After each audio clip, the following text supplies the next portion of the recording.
this battle rages. Meantime, battle heating up for second. Graham Rahal putting a lot of pressure on Robert Doornbos. Well, now we're starting to see why you want to have a fast teammate. Sebastian Bourdais is doing everything that he can to get the most number of points. What's the next best thing? If your teammate can take points away from the competition. And he is just coming in, as well as Dan Clarke. They're both closing in on Doornbos. Oh, here he comes. Down the hill toward 5. Rahal wants second. And he's got it. Rahal puts the Metazone 2 car up into second, getting by Bobby D. Bobby D has got some trouble.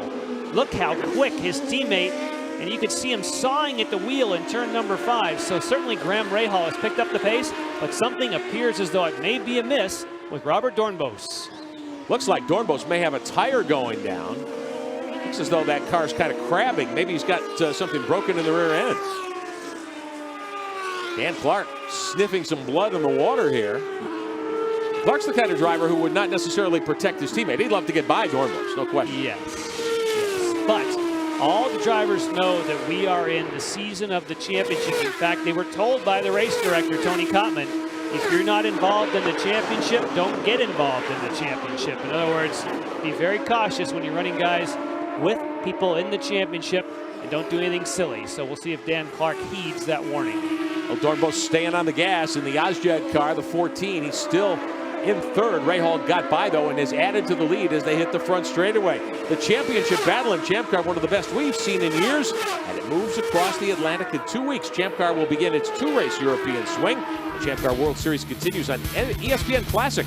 Our coverage Sunday, August 26th at 8 a.m. Eastern. Live coverage of the Champ Car Grand Prix of Belgium. For more information, log on to ESPN.com. Now, one of the things we bring you in our coverage is contact with the head referee. This is race control for the Champ Car World Series, where Tony Kottman watches the action on a variety of monitors, keeps his eye on what's going on.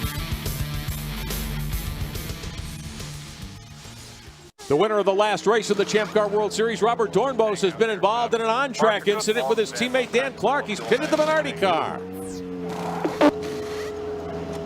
Hey guys, I'm down here in the pit and you can see frustration in Robert Doornbos' face, ripping his tear-offs off his helmet and throwing him to the side and working on getting the nose cone replaced. And it looks like they took a look at a couple other items on the car. No other damage, it doesn't seem like, but it's taking some time to get this done, and unfortunately a frustrating moment for Doornbos. Well, Doornbos had been running second. We thought something might be wrong with the car, Jan, because he was obviously slowing down. Rahal got by him and moved out to a big advantage. And then they had that contact with Clarke, and we'll show that to you in a moment. The other of the drivers involved in the chase for the championship here, Will Power, the Aussie Vineyards 5 car, twice a winner this year, had that DNF at Edmonton, which really damaged his chances. And now they've got the engine cover off the Aussie Vineyards 5. Bill Stevens.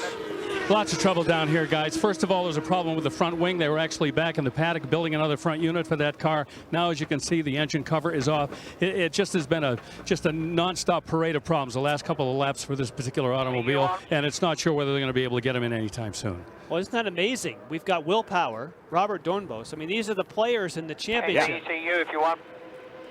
They're talking about ECU, that's engine control unit, so that would lead you to believe it's an engine-related issue. Now Doornbos in the 14, the Ozjet Bjorman's car. Let's show you what happened here. He's next to his teammate. That's Clarke with a black helmet. Dan Clarke just passed him.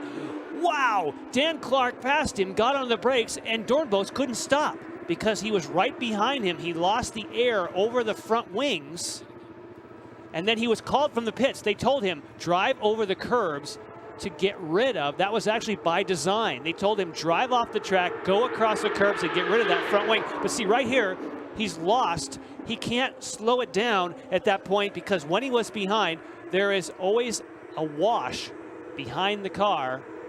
You lose the front downforce. And we talked about what would happen between the two teammates, and here it took the championship contender and knocked him out for now.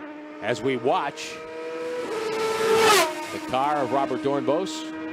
Doornbos at the moment, after all that, 14th position. Now remember, at San Jose, he was involved in that lap 1 incident with Jan Halen. Got up on the back end of Halen's car, took the front wing off the Ozjet car there, was able to come from the back and win. But a much different scenario here at this big, fast, high-speed Road America circuit.